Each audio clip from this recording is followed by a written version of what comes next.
Hey YouTube, I just wanted to give you a little update on how the external fixator is working for my leg. So over the last couple months I've had excellent strides in walking and moving around.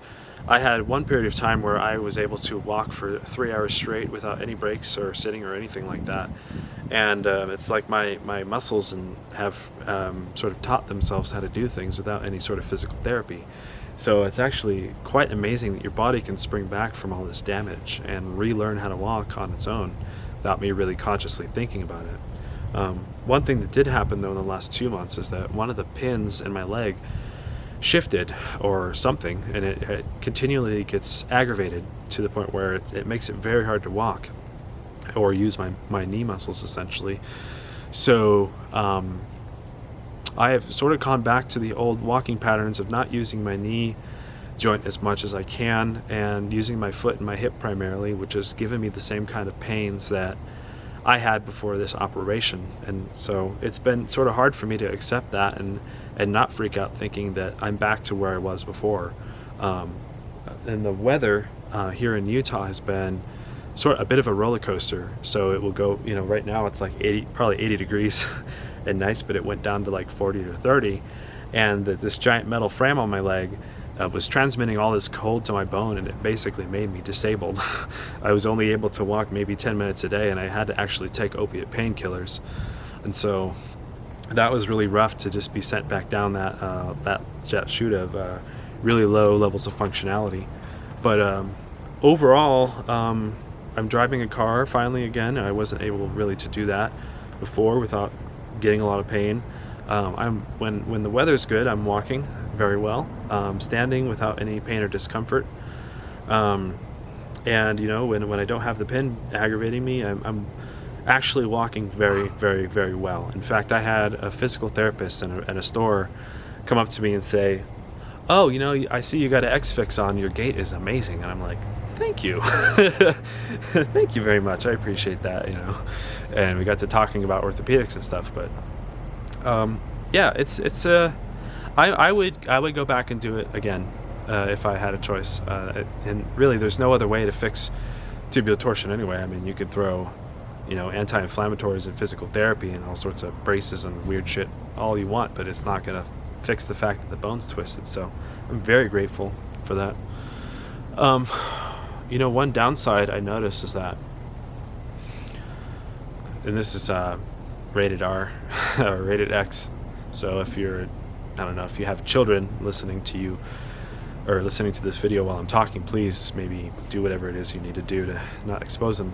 But my sex life sort of turned into dust because of look at this thing. This gets in the way. This gets in the way and will hurt your partner and will bump up against things, and it's very awkward to be in certain positions and really limits what you can do in bed. And I really wonder if the failure of my marriage was sort of like, this was like one of the last straw type things where that our sex life had kind of plummeted because it was so hard to even get into a position where I could do the deed and we could both be happy. And it's funny because I only recently came up with a study that was talking about how an external fixator affects people's lives. And it turned out that 89% of men who had an external fixator on their leg had some form of sexual dysfunction. And I'm like, okay, I guess this is sort of normal, and it will affect your intimacy. And so that's one aspect of this that I didn't really think about before I had it done. But there's given that I was like sort of non-functional with arthritis, I didn't really have much of a choice. But and I had to remove the center console plastics out of my brand new car that I have in order to fit my leg into the well where the accelerator and clutch and brake pedal are. And so that was kind of weird. So I can't do anything like drive Uber if I wanted to, or and when people get in my car, I have to explain things to them. But other than that, at this stage in healing, it hasn't really affected my life too much. I'm single at the moment as of writing, as of videoing. So I'm not really having too many problems with sex or anything else. And Yeah, so that's basically it. Yeah, again, if you have tubular torsion, I would get this done.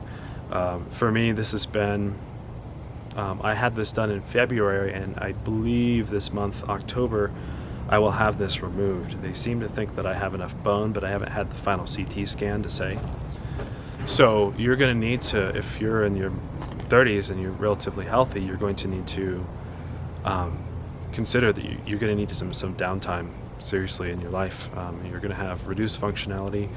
There's going to be days where the barometric pressure would drop, and or it'll get cold outside, and then you're going to basically be disabled and be walking around with two crutches maybe. So there's like a lot of uncertainty with wearing one of these, where your leg can be perfectly happy and normal one day and then just completely 80-year-old man the next. It's just really, it's really hard. And actually that's been one of the hardest aspects, is because I've got a career where I can work from home, but I really feel like I need to get back to working in an office. And neither me nor my doctor really knew how long it would take for me to finish up healing this bone completely.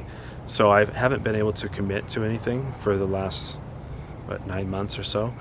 And that's been it's taken a real emotional toll on me. And I sort of understood this, and I saved up a lot of money to live on for this time, but I sort of didn't expect that I want to change my career and get back into a formal work environment so soon. One interesting benefit is that if you walk around with a tibial torsion external frame in public, a lot of people are going to ask you what it is, and it's actually sort of made me a little bit more of an extrovert than I was before, because I realized a lot of people generally kind of care about seeing somebody who's injured. They kind of go, "Oh gosh, what's wrong with that?" There's this bee, and God damn it, get out! This fucking bees in front of the camera. A lot of people express genuine concern when I'm just randomly out in public, and it kind of touched me, because I grew up very neglected by my parents, and to just get sort of loved on a little bit, or concerned on by random strangers, was really interesting. I never thought that I was worthy of that, and so I don't know. It's sort of changed my view of humanity, to be honest. I live here in Utah, and there's a lot of nice people that live here, and so I think maybe if you live somewhere else, you might not have that effect. But I feel sort of loved by the universe. And one time I had the tire blow out on my car, and I went to go change it, and literally within 30 seconds of me getting out of my car to go change this tire, there's a guy that just came up and was like, "Let me help you out with that." And I'm like, "Well, I'm good. Don't worry about me. I've done this before." And he sort of just insisted, so I just let him.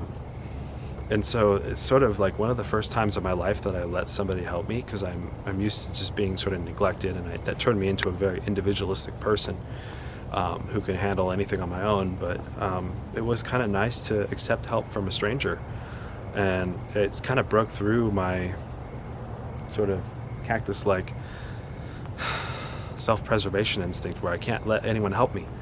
And after that, I was like, there's just random people that are nice out there, and I should accept their help. I should experience this, once in my life, and it makes them feel better to help other people. So why should I deny that?